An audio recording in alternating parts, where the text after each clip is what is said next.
हाँ मित्रों, जय द्वारकाधीश। अपने पक्षी घरनी अंदर આજે કાલે ઝાડવાને ઘણું બધું નુકસાન થયું હતું, એટલે પછી આપણે વિડીયો મોકલ્યો તો પણ ડિલીટ મારી દીધો કે એ નથી દેખાડવું જે થયું તે. પણ હવે આજ આપણે આપણી રીતે એક ભાઈને બોલાવ્યા અને કાંટા નખવી દહીં, એટલે કોઈ રેઢિયા ઢોરું કે કાંઈ વસ્તુ એને નુકસાની ના પહોંચાડે ઝાડવાને. એવી રીતના જુઓ કાંટા બધાય નખાવ્યા છે. અહીંયા આપણે ઝાડવા હતા જ્યાં અહીંયા બધી જગ્યાએ કાંટાના થર મારી દીધા છે. એટલે હવે આપણે કોઈ ઢોરું છે, કોઈ બકરું છે કે કાંઈ પણ વસ્તુ એને હવે પહોંચશે નહીં. એટલે હવે આપણા જો ઝાડવા થઈ જાય એવી આપણે દ્વારકાવાળાને કંઈ કે દયા કરી દે મારા ઉપર અને પંખીડા ઉપર, એટલે એને બેહવા જેવું થઈ જાય. જો અહીંયા બધાય નખવી દીધા, અહીંયા બધાય નાખાવ્યા છે. આ બધી જગ્યાએ આપણે કાંટાનું ફૂલ નાખ્યું છે. અને આજે એક રોડ ઉપર એક પીપર ભાંગેલી પડી હતી, એમાંથી હાઈ ક્લાસ મજાની એક ડાર ગોતી આવ્યો અને એક પીપર નવી વાવી છે, એને પણ કાંટા નાખી દીધા છે. જો અહીંયા આપણે પીપર એક વાવી છે અસલ મજાની, અને પાછા 5 લીમડા વાવ્યા છે વળી. અમે એની ઉપર કાંટા નખાવી દઈ. જો આ પીપર હાઈ ક્લાસ મજાની ડાર હતી, એ પીપર વાવી દીધી છે. એટલે હું એક પીપર થઈ જાય ને તો મોરલાઓને મોટા ઝાડ ઉપર મોરલા બેસી શકે. અત્યારે મોરલા બધા હામી વાયરની અંદર બેઠા છે. અહીંયા લીમડા વાવ્યા છે નવા. અને થોડોક તમારો સપોર્ટ કરતા રહેજો, બરાબર.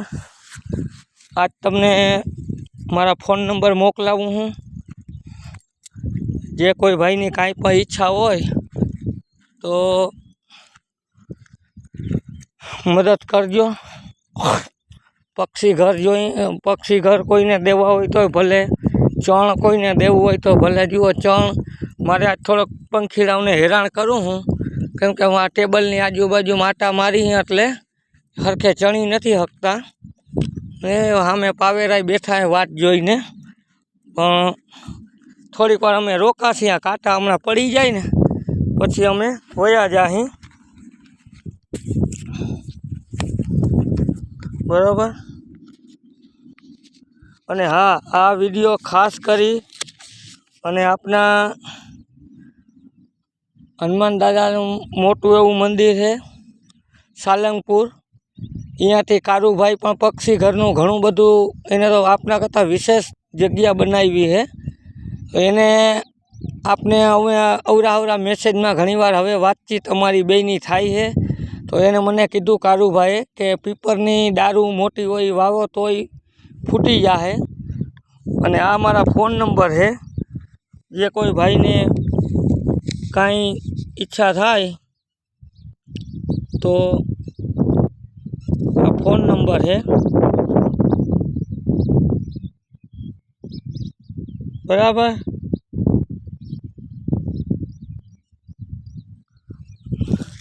એટલે આપણે ચણની અને પંખીડાના ઘરની મેં કાલે વિડીયોમાં તમને પંખીડાના મારા બતાવ્યા હતા. એ લોકો બિચારા એમાં એના મારા કરે છે, પણ શું છે કે તોય એના બચ્ચા છે, એના ઈંડા છે, એમાંથી જગ્યા થઈ જાય તો ફૂટી જવાની ઘણી બીક રહે છે. તો કોઈ ભાઈ, એક ભાઈ સાહેબ છે, એ લગભગ થોડા જરા દેશે પક્ષી ઘર. પણ બીજા કોઈને ઈચ્છા થાય તો હવે મારા ફોન નંબર દીધા છે. અને આપને જયશ્રી પાન ગુલાબનગર, અહીંયા હું ઘણીવાર હોઉં છું, તો અહીંયા સંપર્ક કરીને કોઈની ઈચ્છા થાય તો દેવાની છૂટ. અને એમ જુઓ ચક્કા આવી ગયા છે ઉપર. હું હોઉં તોય હવે એમ બીતા નથી બહુ, કેમ કે એને મારા ઉપર ભરોસો છે કે આ હમણાં અમને ખવડાવશે પીવડાવશે. એટલે હું આટલો નજીક હોઉં તો જુઓ મારી બાજુમાં ચક્કા આવે છે. પણ હજી આપણે એને એવો વિશ્વાસ દેવડાવવો હોય કે આપણા હાવ બાજુમાં ઊભો હું તો ખાવા આવવા દો, બરાબર. થોડોક વિડીયો લાંબો છે પણ જોજો જરૂર, કેમ કે જુઓ અમે આવી અહીંયા પંખીડા હાટું ઝાડવાની મહેનત કરીએ અહીં. આ ભાઈ આજનું મારું રોજ લઈ જાય, પણ મેં કીધું કાંઈ વાંધો નહીં, તમે તમારે આ ઝાડવાને મારે રંજાડ ના થાય એવી રીતના મને કરી દો. એટલે જુઓ આ બધું બધી જગ્યાએ કાંટા કરી નાખ્યા છે. એટલે હવે આપણે બીજું કાંઈ ટેન્શન નથી. હવે બધાય ચણના ડબલા પાછા ભરી દઈ. ચણ આવી ગયું, પણ હું આમાં પીપરું વાવતા હતા, લીમડા વાવતા હતા, ચકા બધા વાટ જુએ છે. તો જય દ્વારકાધીશ.